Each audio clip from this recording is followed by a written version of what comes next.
Buenas tardes con todos. En esta oportunidad, quien les habla es Janet Vicente Medrano, abogada laboralista con una maestría en Derecho de Trabajo y Seguridad Social. Y vamos a trabajar el día de hoy con un tema súper actual. Ahí están mis datos, que es el teletrabajo, el trabajo a distancia o llamado trabajo remoto y la tercerización de servicios. Muy bien, antes de empezar les voy a decir cómo vamos a trabajar. Yo empiezo con la conferencia, terminamos y va a haber un espacio en el que ustedes me pueden hacer preguntas y voy a tratar de responder en el tiempo que tenemos, digamos, disponible y puedan ustedes, ¿no? Sentirse satisfechos, ¿no? Con las respuestas. Muy bien, empecemos entonces. La historia del teletrabajo. ¿Cómo se inicia el teletrabajo? Pues hay una historia, ¿no? De un señor al que llamamos Jack Niles, que es el padre del teletrabajo, un estadounidense que vio la crisis del petróleo y que ocasionaba pues un efecto inflacionario y empezó a pensar las formas de cómo optimizar mejor el trabajo. Entonces, por esta crisis del petróleo, ¿no? Él va a pensar cómo va a ser con estos trabajadores, ¿no? Sin sentirse, digamos, perjudicados, y utilizó el primer término, que es el telecommuting, que significa lo que es el teletrabajo. Entonces, la idea de él era llevar el trabajo al trabajador y no que el trabajador, ¿no? Vaya al trabajo. Entonces, fue así, ¿no? Que parte la idea de lo que es el teletrabajo. Entonces, se llevaba el trabajo a cada una de las casas. El teletrabajo en el Perú. Si bien es cierto, en este tiempo de pandemia, algunas personas equivocadamente piensan que recién, ¿no? Se dictaron normas para lo que es el teletrabajo, pero no, el teletrabajo, como ustedes pueden verlo, fue regulado en la ley número 303.6 por el Decreto Supremo 017-2015 TR, o sea, desde el año 2015. Este teletrabajo es una modalidad especial de prestación de servicios, caracterizada por la utilización de tecnología de la información y las comunicaciones, lo que normalmente llamamos TIC, en todas las instituciones públicas y privadas que deseen, digamos, utilizar este tipo de modalidad. Y esa modalidad, ¿cómo se daba antes, no? Mayormente se daba poco a las personas que tal vez tendrían un problema, ¿no? Y no podían realizar labores, digamos, un poco complicadas dentro de casa, ¿no? Como madres, amas de casa, y que querían trabajar y que podían tener esa posibilidad del teletrabajo. En el Perú no hay, digamos, referencia de que se haya utilizado mucho el teletrabajo antes de la pandemia. No era una modalidad, digamos, muy, muy llamativa, muy atractiva para los trabajadores, pero que sin embargo, en esta coyuntura de la pandemia del COVID-19, pues sí, ¿no? Sí se está aplicando. En cambio dice, el cambio de la modalidad de prestación de servicios debe ser con consentimiento del trabajador y no afecta la naturaleza del vínculo laboral, la categoría, la remuneración y demás condiciones laborales, salvo aquellas vinculadas a la asistencia al centro de trabajo. Por decir, si hay un trabajador que tiene años de servicio y es muy bueno, es una persona que se considera muy indispensable, definitivamente, y si ha tenido un accidente y no puede desplazarse hacia su trabajo, podría ser este tipo de modalidad, En este caso, ese trabajador, bueno, con su consentimiento, no le va a afectar el vínculo laboral que tenga, ¿no? Si, por ejemplo, él está trabajando por contrato indeterminado, entonces se va a mantener esa misma formalidad, se va a mantener su misma remuneración, se va a mantener su misma categoría, es decir, en el nivel que se encuentre, ¿no? De acuerdo a sus años de servicio y todas las condiciones laborales. Muy bien, ¿qué es el teletrabajo? El teletrabajo se caracteriza por el desempeño subordinado de labores sin la presencia física del trabajador, denominado teletrabajador, en la empresa con la que mantiene vínculo laboral y a través de medios informáticos, de telecomunicaciones y análogos, mediante los cuales ejercen a su vez el control y la supervisión de las labores. Esto es muy importante, ¿no?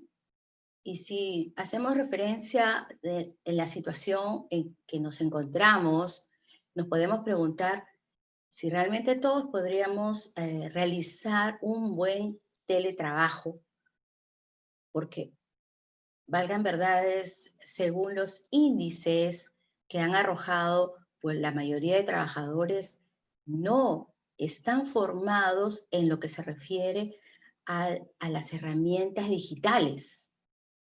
Eso es lo que falta mucho dentro del ámbito laboral en el Perú. Muy bien. Aquí tenemos ventajas e inconvenientes de lo que es el teletrabajo. Para el trabajador, ¿qué ventajas tiene? Bueno, el ahorro de tiempo y costes de desplazamiento. O sea, ya no va a gastar en transporte, ya no va a perder ese tiempo, porque imagínense un trabajador que vive en Los Olivos y que trabaja en San Borja, se imaginan, son como 2 horas de viaje, ¿no? Por el tráfico que tenemos y saben ustedes las condiciones en las que estamos viviendo. Entonces, es un ahorro de tiempo y costes de desplazamiento. Ahorro de tiempo y de dinero. Otra ventaja importante es la conciliación de la vida laboral y familiar. Porque esos trabajadores, ¿no? Con varias horas de servicio en el trabajo, muchas veces salen a las 7, que no necesariamente salen puntuales, se quedan 1 hora más, 8, más 2 horas de viaje, llegan 10 de la noche a casa. Y muchas veces no tienen oportunidad de ver a sus hijos, ayudarles en la tarea o hacer presencia paternal, ¿no? En el caso de los varones. Y en el caso de las mujeres, ¿no? A pesar de que hoy en día, claro, se trabaja hombres y mujeres porque no alcanza, digamos, lo que se gana, entonces también, ¿no? Puede salir un poco más temprano, pero igual está llegando 7, 8 de la noche a la casa mientras los niños prácticamente están con la nana o están con la abuela o con otro familiar y los niños necesitan de esa atención, necesitan de sus 2 padres. ¿Y qué pasa? Entonces no se puede trabajar y, digamos, mantener una armonía familiar. Y sin embargo, con esto del teletrabajo, pues es increíble porque puedes conciliar ambas cosas, ¿no? Estás trabajando, pero a la vez también, de alguna forma, estás viendo los problemas en casa o disfrutando también la alegría de los hijos, en fin, compartiendo momentos importantes, porque eso es lo mejor. Y luego otra ventaja es el posible aumento de las horas de trabajo. Sí, si bien es cierto, en casa, como ya no te trasladas, ¿no? Hasta el trabajo, puedes hacer 2 horas extras, pero siempre y cuando esto lo tengas bien claro con tu empleador. Porque ¿qué está pasando ahora? Se trabaja mucho, ¿no? Y no te están considerando, ¿no? Solo te pagan por las 8 horas. Todo esto tiene que ser siempre con el consentimiento del trabajador y previa comunicación entre empleador y trabajador. ¿Qué inconvenientes hay para el trabajador con esta modalidad de teletrabajo? El aislamiento y pérdida de contacto con el ambiente de la empresa, bueno, y el posible descenso del rendimiento y concentración.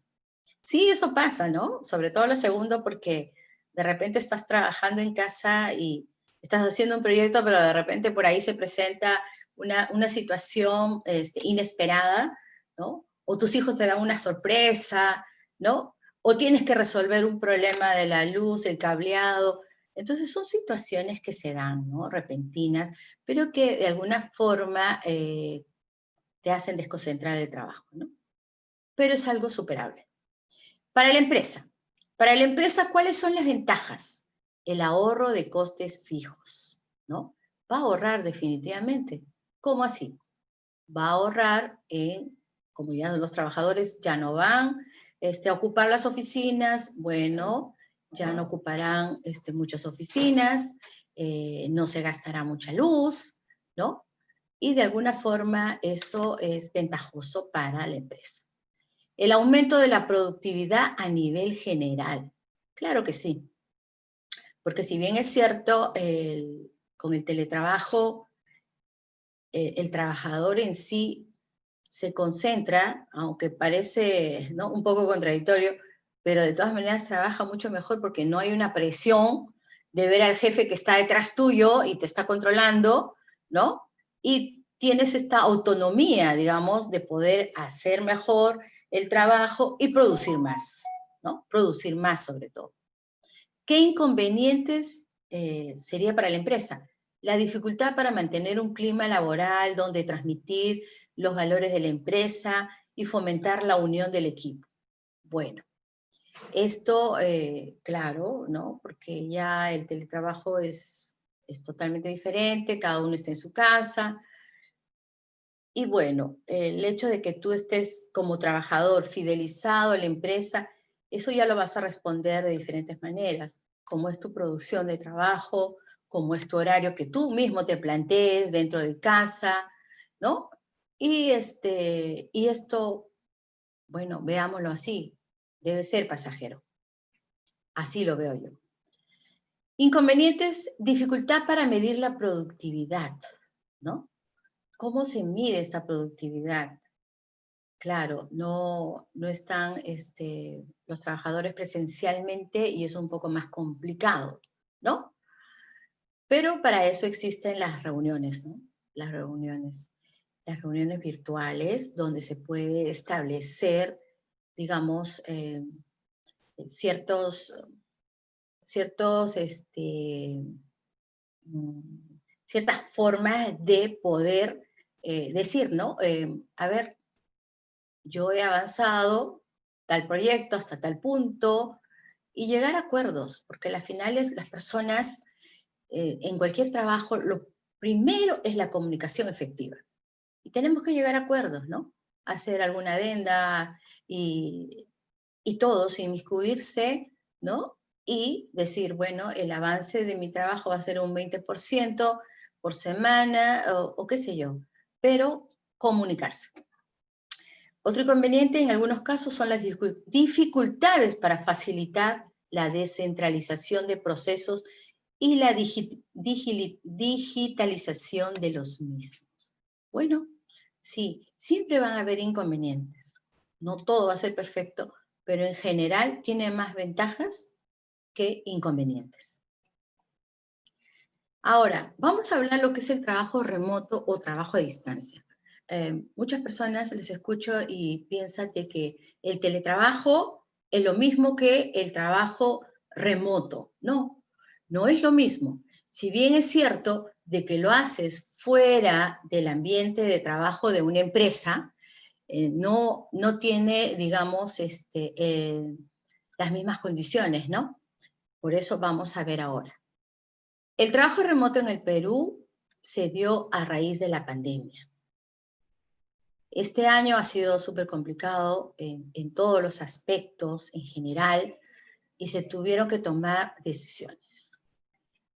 En todo lo que se refiere a lo laboral,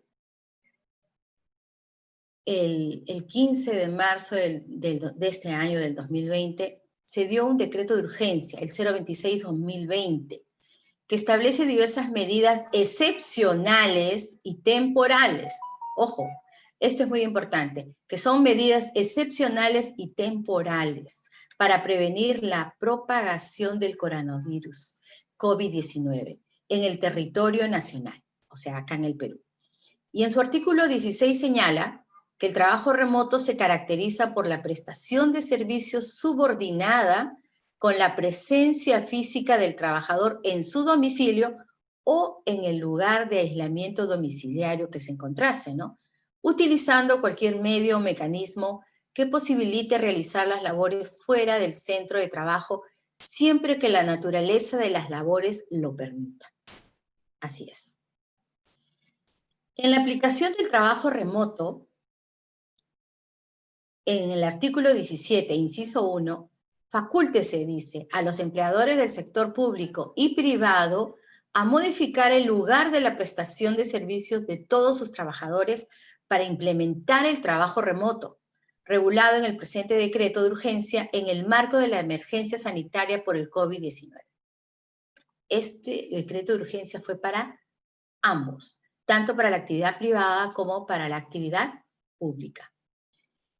Artículo 17, inciso 2, el trabajo remoto no resulta aplicable a los trabajadores confirmados con la enfermedad del COVID-19 ni a quienes se encuentren con descanso médico, en cuyo caso opera la suspensión imperfecta de labores, de conformidad con la normativa vigente.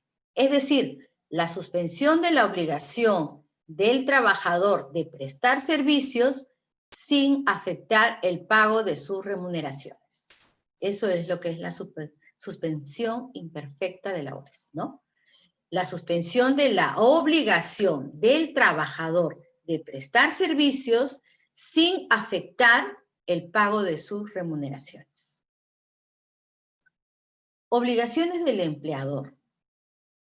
En el trabajo remoto, ¿no? ¿Cuáles son las obligaciones del empleador? No afectar la naturaleza del vínculo laboral. Si tú eras contrato indeterminado, se mantiene igual. La remuneración y demás condiciones económicas, salvo aquellas que por su naturaleza se encuentren necesariamente vinculadas a la asistencia al centro de trabajo o cuando éstas favorezcan al trabajador. Así es. Hay algunos trabajadores que sí necesariamente tienen que ir a su centro de trabajo, ¿no? Porque realizan trabajos a través de maquinarias y es necesaria su presencia ahí. Pero sé que en algunas empresas hacen unas labores mixtas, ¿no? Tanto presencial como trabajo remoto. Luego, informar al trabajador sobre las medidas y condiciones de seguridad y salud en el trabajo que deben observarse durante el desarrollo del trabajo remoto. Esto también es muy importante, ¿no? No dejar de lado lo que es la seguridad y salud en el trabajo. Así estés trabajando en casa. Comunicar al trabajador la decisión de cambiar el lugar de la prestación de servicios a fin de implementar el trabajo remoto mediante cualquier soporte físico o digital que permita dejar constancia de ello. Aquí, por ejemplo, el trabajador, el empleador tiene que comunicar al trabajador, ¿no? La decisión de que tiene que cambiar el lugar de la prestación de servicio, a fin de que esté simplemente el trabajo remoto. ¿Qué pasa aquí con el teletrabajo y el trabajo remoto? En el teletrabajo sí tiene el empleador la obligación de facilitar todas las herramientas necesarias y las condiciones para su trabajo. En lo que es trabajo remoto, como son medidas, digamos, de naturaleza temporal, pues prácticamente nos hemos visto obligados, los trabajadores, a realizar el trabajo, ¿no? En el lugar donde estamos viviendo o en el lugar donde nos estamos quedando, ¿sí? Y utilizando cualquier soporte, dice, físico o digital. No es que la empresa necesariamente te tiene que dar esos dispositivos, salvo en estos casos de trabajadores donde no cuenten con estos recursos, sí, de alguna forma tiene que haber esa comunicación expresa entre el trabajador y empleador para que les facilite, ¿no? Lo necesario, ¿no? Como una cuestión extraordinaria, ¿no? Las obligaciones del trabajador. Cumplir con la normativa vigente sobre seguridad de la información, protección y confidencialidad de los datos, así como guardar también toda la información proporcionada por el empleador para la prestación de servicios. ¿Sí? Hay trabajos en el que manejan pues, datos muy importantes de la empresa, ¿no? Y hay que mantenerlo en confidencialidad. Cumplir las medidas y condiciones de seguridad y salud en el trabajo informadas por el empleador. Luego, estar disponible durante la jornada de trabajo para las coordinaciones de carácter laboral que resulten necesarias. Aquí, por ejemplo, cada empresa se ha puesto de acuerdo con sus trabajadores y tienen una hora determinada en que ellos van explicando el trabajo que están haciendo o si se les presenta alguna dificultad, ¿no? Es necesario cada día informar lo que estás haciendo. Es más, hay algunas empresas que les hacen llenar inclusive un documento, claro, todo en forma virtual, de lo que tú haces cada día, ¿no? Por decir, en el día qué trabajos estás haciendo, cuáles estás cumpliendo de la labor que estás ejerciendo, ¿no? Otras consideraciones.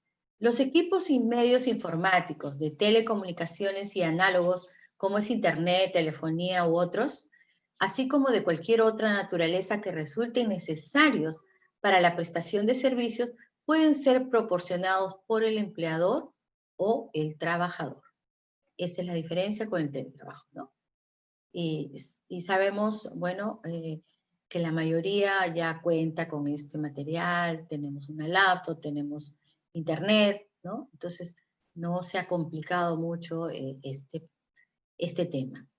El empleador, dice, debe identificar y priorizar a los trabajadores considerados en el grupo de riesgo por edad y factores clínicos, establecido en el documento técnico denominado Atención y Manejo Clínico de Casos de COVID-19, escenario de transmisión focalizada, aprobada por Resolución Ministerial 084-2020 MINSA y sus modificatorias, a efectos de aplicar de manera obligatoria el trabajo remoto en estos casos. Sí, cuando prácticamente se desató esta pandemia, a partir de marzo, abril, algunas instituciones y además algunos trabajos como de los vigilantes, ¿no? Que eran personas de edad que pasaban los 65 años y tenían problemas de salud como hipertensión, diabetes. Entonces estaban dentro de esos grupos vulnerables y que de alguna forma tenían que ser tratados, ¿no? De diferente manera por las condiciones de salud que tenían ellos. Entonces, obligatoriamente estas personas sí o sí se tenían que ir a casa. Entonces, en ese caso, es sí de manera obligatoria que tenían que hacer el trabajo remoto, en estos casos.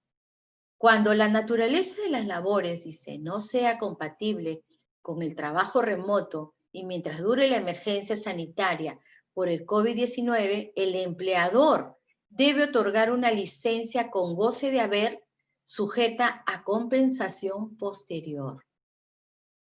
¿Ok? Esto es muy importante también, ¿no? Cuando la naturaleza de las labores no sea compatible con el trabajo remoto y mientras dure la emergencia sanitaria por el COVID-19, el empleador debe otorgar una licencia con goce de haber sujeta a compensación posterior. Este es en el caso de las personas que hacen, tal vez, son vulnerables, tienen cierta edad, pero su trabajo es más mecánico y donde no tienen, digamos, las herramientas digitales como para utilizar una laptop o a través del celular, ¿no? Desconocen esas herramientas. Entonces, el empleador debe otorgar una licencia de goce de haber, ¿no? A compensación posterior, hasta que pase, ¿no? esta emergencia sanitaria. El decreto de urgencia 127-2020, ¿de qué se trata? Muy bien, Este es uno de los últimos decretos de urgencia que han salido para dar un subsidio especial al sector privado. Vamos a comentar sobre esto. Este decreto de urgencia se ha dado el 31 de octubre de este año, 2020, y tiene por objeto promover la recuperación del empleo formal, incentivando la contratación laboral y la preservación de puestos de trabajo a través del otorgamiento de un subsidio a empleadores del sector privado, afectados durante el estado de emergencia nacional declarado consecuencia de la propagación del brote del COVID-19 y el establecimiento de medidas para garantizar la observancia de la jornada de trabajo y el goce de derecho de descanso, así como establecer medidas para la atención de intervenciones o inversiones prioritarias que contribuyan a la reactivación económica. Pero ustedes dirán, ¿y este decreto de urgencia se da a todas estas empresas del sector privado? No, no se da a todas. Estos subsidios, ¿cuáles son sus características? Estos subsidios se dan a las empresas que están al día en sus impuestos y no deben al Estado, empezando, número 1. 2, al dar estos subsidios, el Estado, ¿qué quiere con esto? Por decir, la empresa que pueda salir seleccionada para este subsidio, ¿no? El Estado va a darle cierta partida de dinero con el fin de compartir gastos, es decir, compartir los gastos de planilla de los trabajadores y además así generar puestos de trabajo o mantener los puestos de trabajo de esos trabajadores. ¿Por qué se dan estos subsidios? Se da justamente para fomentar el empleo formal, se beneficia la contratación de 350,000 trabajadores que se ha puesto como meta y si se logra, este impacto será positivo. Lo que ha querido el Estado es que con estos subsidios, es que esos trabajadores no vayan a formar un mayor número a lo que es la informalidad, ¿no? Lo que se da mucho en nuestro país. Y también estos subsidios se dan a modo de incentivar el retorno de esos trabajadores bajo suspensión perfecta de labores y licencia sin goce de haber, de acuerdo con los criterios de calificación y las condiciones reguladas en el presente decreto de urgencia. Así es. Eso me parece muy bueno, muy positivo y es bueno también conocer. Este decreto de urgencia tiene vigencia solo hasta el 31 de diciembre del 2021. Es temporal. ¿Cuáles son las obligaciones del empleador y trabajador en este decreto de urgencia? En el artículo 18, y escuchen bien, un tema muy importante. En el artículo 18 de este decreto de urgencia 127/2020, señala, respetar el derecho a la desconexión digital del trabajador, por el cual este último tiene derecho a desconectarse de los medios informáticos, de telecomunicaciones y análogos utilizados para la prestación de servicios durante los días de descanso, licencias y periodos de suspensión de la relación laboral. ¿Por qué esto es importante? Es muy importante, porque en el trabajo remoto, ¿qué está pasando? Y sobre todo, escucho muchos comentarios de los jóvenes que están trabajando y me dicen, si bien es cierto, tenemos trabajo, ¿no? Lo hacemos con mucho empeño, pero a veces algunos empleadores son abusivos, porque los chicos trabajan más de 10, 12 horas. Les mandan dailies, o sea, las reuniones que tienen que hacer, no una al día, sino creo que lo hacen a modo de supervisión, 3, 4 veces. Ellos están tomando desayuno y a veces a la justa y ya los están llamando. A mediodía ya los están llamando. A media tarde ya los están llamando. O sea, no les dan este tiempo y este derecho que lo tienen, que es la desconexión digital del trabajador. No puede ser posible de que en su descanso, en su hora de refrigerio, no puede terminar de almorzar porque tiene que correr a contestar, ¿no? Entonces, esto lo veo de cerca. Les hablo porque lo veo de cerca. Entonces, me parece un poco abusivo, ¿no? Todo ese tema. Creo que todos necesitamos un descanso, porque no solo hay que cuidar la parte física, sino también la parte mental, ¿no? Donde tienes que evitar estresarte, ¿no? Fastidiarte, andar malhumorado, ¿no? Así es, David Chego me está escribiendo, David Che Mego. Sí, vamos a terminar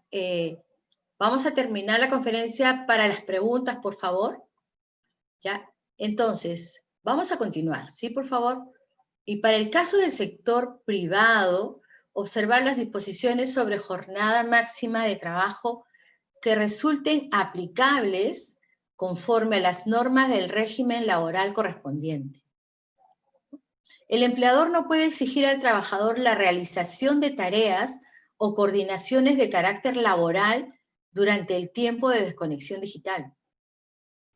Porque muchas veces se acostumbra y dice, no, a ver, ya terminó el trabajo a las 6 y te están llevando a las 9 de la noche. Mira, ¿sabes qué, Pablito? Tienes que hacer esto para mañana. No, no nos va a alcanzar el tiempo. Este proyecto tiene que salir sí o sí. Esto va a depender también del trabajador, ¿sí? Va a depender del trabajador. Si a conciencia sabes que por ahí también te has relajado, bueno, pues está también en tratar de ser honesto y decir, bueno, sí, me relajé y por ahí dejé una hora sin trabajar como debe ser, entonces lo voy a hacer. Pero no es que el trabajador tenga que estar contestándoles el teléfono a la hora que desean los empleadores. O sea, hay que tener mucho respeto. El respeto tiene que ser mutuo, tanto del empleador como del trabajador. ¿Ok? Tratándose de trabajadores no comprendidos en la jornada máxima de trabajo, de conformidad con la normativa vigente en la materia, el tiempo de desconexión debe ser de al menos 12 horas continuas en un periodo de 24 horas, además de los días de descanso, licencias y periodos de suspensión de la relación laboral. Para el caso del sector público, la Autoridad Nacional del Servicio Civil, SERVIR, podrá emitir disposiciones complementarias sobre la presente materia. Lo que les acabo de decir, este enfoque del decreto de urgencia es a la parte privada, ¿no? El respeto al derecho de la desconexión digital del trabajador, las observancias que estoy manifestando, estoy hablando del sector privado. En el sector público, aquí tiene que ver la Autoridad Nacional de Servicio Civil, que es la ley Servir, ¿sí? Muy bien, a ver, no sé si es conveniente, quiero ver si la pregunta era muy importante. A ver, bueno, creo que voy a terminar para contestar mejor. Ya. Igual, te la voy a contestar. Voy a continuar, ¿sí? El outsourcing. ¿Qué cosa es outsourcing? ¿Alguna vez alguien ha escuchado esto? Si tiene que ver mucho con lo que se hace en el país, sí, claro. Pero ¿qué será? El outsourcing, a ver, ninguna pregunta, ni quiero ver si alguien ha comentado.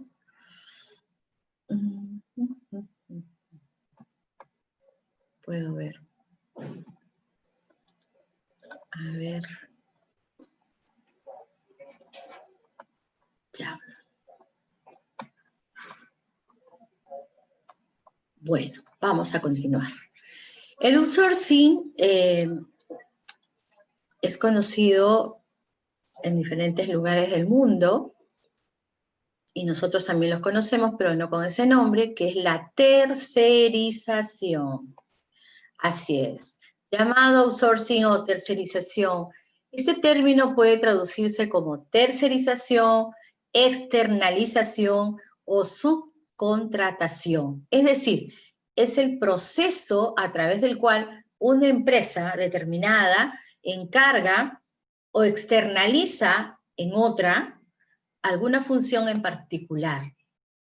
Por ejemplo, a ver, lo que se da mucho en nuestro país a nivel de empresas, porque un 80% de las empresas siempre hacen tercerización, ¿sí? Buscan una empresa adecuada, por decir, a ver, algo que les falte a su empresa, una mejoría que quieran hacer. Supongamos que sea una nueva empresa, por no hacer propaganda a ninguna empresa avícola, ¿no? Una empresa avícola nueva, digamos que no tiene mucho conocimiento de cómo es el proceso de lo que es llevar y hacer una publicidad óptima, ¿no? Hacia el mercado.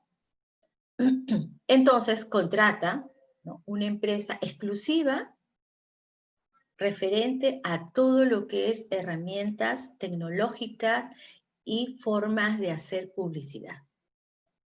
¿Sí? Eso es lo que es tercerización. Estamos hablando a nivel de las empresas. Ok. El proceso de outsourcing o tercerización. ¿Qué nos dice Weather y Davis? A ver, el proceso de outsourcing se aplica a grupos de empleados y funciones, no a individuos aislados. Estos procesos se llevan a cabo porque las organizaciones deciden efectuar cambios que implican la transferencia de ciertas funciones a grupos diferentes, que pueden ser internos o externos. Las razones que llevan a estas decisiones son económicas, operativas y de ventajas estratégicas.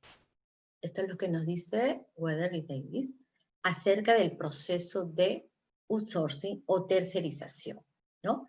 No se aplica a individuos aislados, ¿no?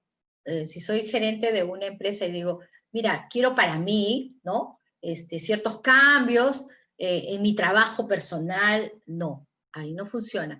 Funciona para hacer procesos en una determinada empresa dirigido a empleados o a ciertas funciones que se quiera mejorar, ¿no? Y estas decisiones mayormente acá en Perú son de ventajas estratégicas, ¿no? De que quiero que mi producto salga con, digamos, con mayor facilidad. ¿Qué ventaja estratégica me pueden dar ustedes como empresa tercerizadora?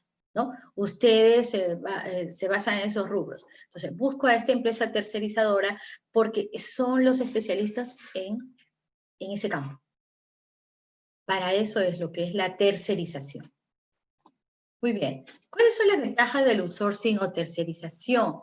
Se opta por servicios más especializados, lo que deriva en una mayor efectividad, un menor coste laboral y de inversión, que repercutirá en la empresa subcontratada.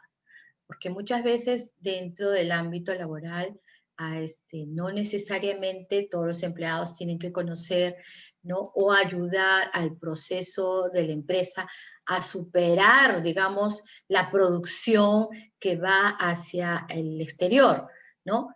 ¿Y cómo manejar esto? Si tengo un personal que no está formado o preparado para ese rubro, entonces voy a tercerizar. Porque ese rubro me falta, entonces voy a subcontratar una empresa que me pueda hacer, digamos, ese trabajo. Muy bien. Incremento de la efectividad en la actividad principal de la empresa. Claro, siempre va a mejorar, porque si uno terceriza, uno busca que mejorar, ¿no?, en determinada actividad. El resultado más elaborado que revierte en un producto de mayor calidad, claro que sí, ¿no? Como el de la avícola que les digo yo, ¿no? Si por decir, soy una empresa de avícola, sé que acá hay muchas empresas que les va de maravilla en venta de pollos, en venta de huevos, entonces perfecto, pero quiero ver si mi marca, si mi presentación es la adecuada, ¿no? Y qué herramientas puedo utilizar para generar, digamos, algo diferente y mejor que las demás, ¿no? Que ya están, digamos, de alguna forma reconocidas en el mercado laboral. Entonces, esta publicidad, ellos me van a ayudar en mejorar mi producto en sí, ¿no? Y que va a ser de mayor calidad y por lo tanto me va a generar mejores ganancias. En la publicidad de ahorro en logística y costes laborales en caso de presencia en el exterior, ¿no? Reducción de costes y sustitución de gastos fijos por variables. ¿Cuáles son los inconvenientes? Porque nada es perfecto, ¿no? Siempre hay ciertos inconvenientes.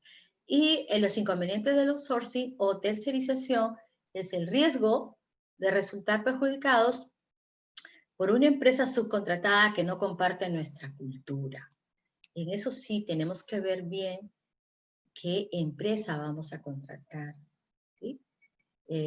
Tenemos que ver, como sale acá en la figura, ¿no? No siempre lo que vemos o lo que nos dicen es lo real. Tenemos que conocer, ¿no? Muchas veces estas empresas pueden engañar, ¿no? Te ofrecen el oro y el moro, que las finales no cumplen en la fecha, no cumplen en el proceso que habían dicho. Entonces hay que saber elegir, ¿no? Contingencias y dificultad para negociar precios, sobre todo si se depende por unos pocos proveedores. Es importante cuando se busque una empresa tercerizadora, es no solo una, ¿no? O porque te recomiendan, ya, esta es la adecuada. Conoce varias, invita a varias y escucha, ¿no? A varias empresas y escucha qué es lo que qué te ofrece cada una, revisa si sus papeles están en orden, ¿no? Si tú puedes confiar. Otro es problemas de calidad u otras deficiencias por falta de la orientación y control adecuado. Si bien es cierto, son trabajos que hacen que no necesariamente estas empresas de tercerización van a hacerlas dentro de la misma empresa que la está contratando. Normalmente las hacen fuera, ¿no? En su propio local, digamos así. Y por eso la empresa que va a contratar tiene que ir y hacer seguimiento, tiene que observar que realmente sea el producto de calidad que ustedes quieren, ¿no? Tiene que haber un control adecuado. Eso es. El difícil control por parte de la empresa, ¿no? Pero sí te tienes que dar tiempo para controlarlo, sí. Porque de todas maneras eso a ti te va a generar siempre un dinero extra, ¿sí? Ahora bien, en el Perú, la ley que regula los servicios de tercerización, ¿en el Perú se da esto también? Sí, claro, ¿no? No solamente estamos hablando de la actividad privada o porque este término está en inglés y solo se da en algunos países. No, en nuestro país se da, en nuestro país estamos y tiene la regulación aquí mediante la ley 29245. Esta ley regula los servicios de tercerización. ¿Qué nos dice?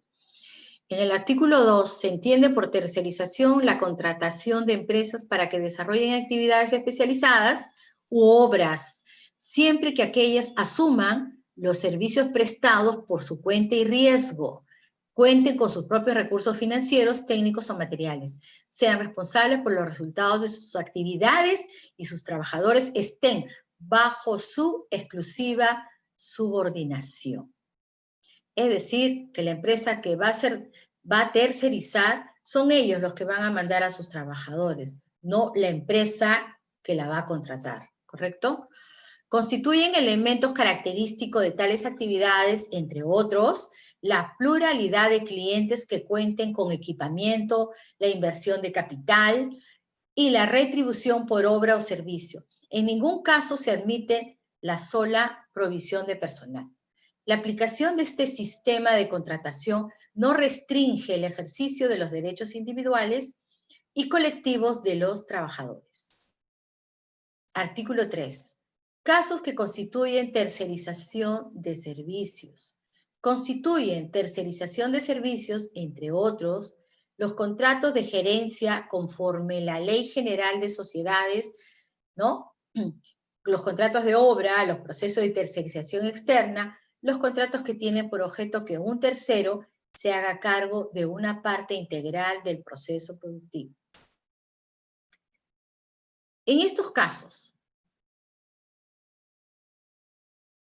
si el artículo 2 y 3 no se cumpliera, se desnaturaliza el contrato de tercerización. ¿Cuándo mayormente se va a desnaturalizar el contrato de tercerización? Cuando, por ejemplo, si los trabajadores de la empresa tercerizadora laboran bajo la subordinación de la empresa principal. No puede ser posible. Los que hacen tercerización y me están escuchando, ¿no? ¿Quiénes son tus jefes? ¿A quiénes tú le debes, digamos, o tienes la obligación de reportarte con ellos? Es a tu empresa tercerizadora, no a la empresa principal que ha pedido, digamos, a esa empresa tercerizadora los servicios. Tú tienes que seguir lo que te dice tu empresa. ¿Pero cuál? Esa empresa tercerizadora a la que tú perteneces. Que hay muchas acá en el Perú, ¿sí? Muchas. Pero también vamos a ver los derechos de los trabajadores. Garantías de derechos laborales. Los trabajadores de las empresas que prestan servicios de tercerización tienen los siguientes derechos, sin perjuicio de los ya establecidos en la legislación laboral vigente. Es decir, si tú eres un trabajador, digamos, que tiene un contrato indeterminado, tú conservas tus mismas características, tus condiciones, todo, ¿no? Por eso son sus garantías, todo lo que te corresponde como trabajador de contrato indeterminado, eso no va a variar, no va a variar. Los trabajadores sujetos a contratos bajo modalidad tienen los mismos derechos que los trabajadores de contrato indeterminado. Este derecho se aplica a los trabajadores desplazados en una tercerización respecto a su empleador, ¿sí? Y esto lo hago énfasis porque tengo conocimiento en algunos casos que los contratan, y sobre todo son con los jóvenes, de verdad, discúlpenme si soy así de franca, pero los casos, digamos, más recurrentes son los jóvenes. Son los jóvenes y que no saben sus derechos, por eso, no saben sus derechos y muchas veces no les pagan lo que les corresponde, ¿no? Les pagan un sueldo mínimo cuando les corresponden todos los beneficios y definitivamente su sueldo sería mucho mejor. Por eso es bueno siempre preguntar, ¿no? Preguntar a un abogado laboralista, ¿no? Y decirles cuáles son sus derechos, o leerlos, ¿no? O estos espacios en CAMEX que tú vas a ir aprendiendo, ¿no? Un poco más y revisar las normas, porque eso es lo que se tiene que hacer para no caer en esto, ¿no? Muy bien. Los trabajadores tienen los mismos derechos individuales y colectivos. Ojo, tienen los mismos derechos individuales y colectivos establecidos en la norma vigente. Estamos hablando de tercerización. Pueden interponer denuncias ante la Autoridad Administrativa de Trabajo o al Poder Judicial para solicitar la protección de sus derechos colectivos. No porque seas un trabajador que está haciendo, digamos, esta modalidad de lo que es la tercerización, quiere decir que tú no tienes derechos individuales y colectivos. Al contrario, por supuesto que los tienes. Entonces, pero tienes que saber, tienes que conocer, tienes que indagar. Acá lo que pasa en general en Perú, y la mayoría, porque yo también tengo Facebook, no les gusta leer. La verdad, no les gusta leer. a veces algo muy, muy sintético, lo escribes así, porque yo escribo ciertos artículos, no lo leen. Solo quieren poner like cuando hay figuritas y nada más. Pero cuando se trata de trabajo, jóvenes y señores, por favor, señoritas, jóvenes, lean y aprendan sus derechos. Muy bien, ahora sí. Pueden ustedes hacer las preguntas. Voy a ir a revisar. A ver. Chatear.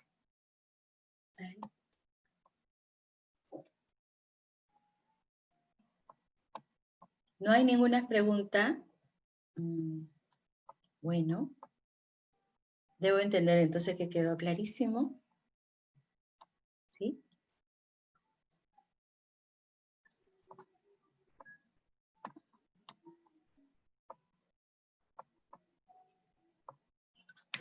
Muy bien. Bueno, no hay preguntas en el chat. Para concluir, es importante recordarles que lo que hemos visto, lo que es el teletrabajo, ¿no? Ya eran normas que se han dado desde el 2015, ¿no? Y eso va a continuar porque con esta pandemia hemos conocido una nueva realidad y el teletrabajo, de hecho, va a tener que ser nuevamente analizado y regulado y va a ser un desafío normativo para el gobierno, para el Ministerio de Trabajo y para todos aquellos que aportemos con un granito de arena en que esto mejore y mejore también para la calidad de trabajo que deben tener todos, ¿no? Y pensar y diferenciar de que el trabajo remoto, ¿no? se da a través de estos decretos de urgencia porque son medidas extraordinarias y que esto va a concluir. No es que se va a quedar, ¿no? Siempre esta norma, salvo que después se vaya a analizar, y como digo, ¿no? Se vaya a ampliar y se considere, bueno, tal vez de alguna forma más permanente. ¿Por qué? Porque la nueva realidad exige eso. Y también exige que los trabajadores de hoy, todos, tenemos que prepararnos. Prepararnos en habilidades digitales, porque esto es el inicio realmente de este futuro inmediato que tenemos, porque la tecnología avanza continuamente y no nos debemos quedar, como dice Alvin Toffler, en los analfabetos del siglo XXI, dice, no son los que no saben leer y escribir, sino los que no pueden aprender, desaprender y reaprender. Entonces hay que leer muy bien esta frase y entender, ¿no? Que tenemos que seguir preparándonos. Y bien, muchas gracias. Les dejo mis datos y decirles a aquellos trabajadores, especialmente a los jóvenes, que pueden entrar a mi Facebook, ahí está, y pueden solicitarme orientaciones, ¿no? Virtuales, no les voy a cobrar, ¿no? Son gratuitas, pero mi interés es de que cambiemos ya la forma como se está trabajando en el Perú. Si bien es cierto, aquí hay mucha creatividad, mucho entusiasmo, los peruanos somos así, pero lo que falta es conocer sus derechos. Conocer sus derechos para que definitivamente, uno, no los engañe, y dos, no malacostumbren tampoco a los empleadores, y las 8 horas son las 8 horas. Y hay que respetarse, ¿no? Mutuamente. Hacer un trabajo eficiente, efectivo, ¿no? Que también el empleador, ¿no? esté a gusto con ese trabajador, ¿no? Cumple sus horas, pero es eficiente. Y ustedes también, los trabajadores, también decir, ¿no? Mire, ¿sabe qué? Este es mi horario. con respeto, pero no mal acostumbrar, porque en muchas empresas, y ustedes seguramente lo saben, ¿no? Hay siempre un grupito que quiere, entre comillas, quedar bien y dicen, ¿no? No, yo me voy a quedar un tiempo más, me quedo un tiempo más.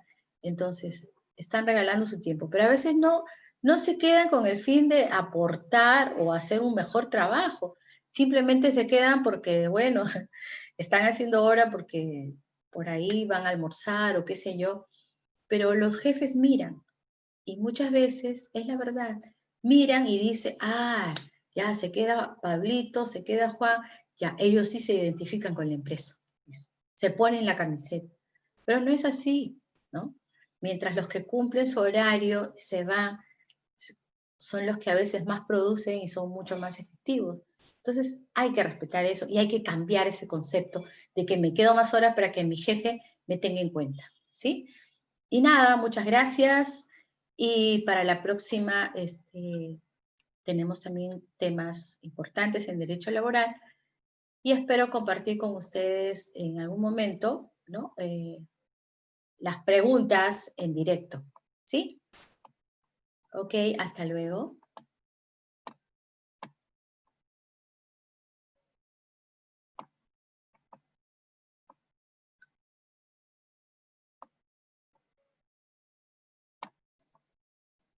Bueno, ahí.